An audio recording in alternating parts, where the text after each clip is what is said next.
గౌరవ బొత్స సత్యనారాయణ గారు వారి గురించి విమర్శించిన కిరాక్ ఆర్పి ఆయన స్థాయి అది కాదు అది.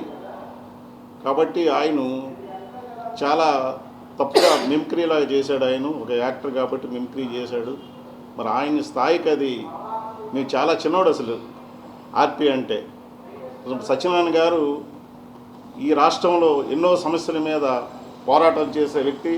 అతనికి ఎంతో అసలు రాష్ట్రంలో గౌరవం ఉంది, ప్రజల్లో కూడా చాలా విశ్వాసం ఉన్న నాయకుడు అతను, నైతిక విలువ కలిగిన నాయకుడు అతను. కాబట్టి అలాంటి స్థాయి వ్యక్తికి మరి ఆర్పి మరి విమర్శించడం, ఆయన ఉత్తరాంధ్రలోనే అసలు అడుగు పెట్టాడు, ఆయన స్థాయి అది కాదు. కాబట్టి ఆయన పెద్దగా మనం పట్టించుకోవాల్సిన అవసరం కూడా లేదు. కాబట్టి సత్యనారాయణ గారికి విమర్శ స్థాయి కాదు, ఉత్తరాంధ్ర అడుగు పెట్టలేడు ఆయన. ఏమైనా ఈసారి కానీ అలాంటి ప్రగల్భాలు పలికితే ఖచ్చితంగా ఉత్తరాంధ్రలో అడుగు పెట్టలేడు అనేది హెచ్చరిస్తున్నాం. ఆయనకి ఖచ్చితంగా తగిన మూల్యం కూడా చెల్లించుకుంటాడు.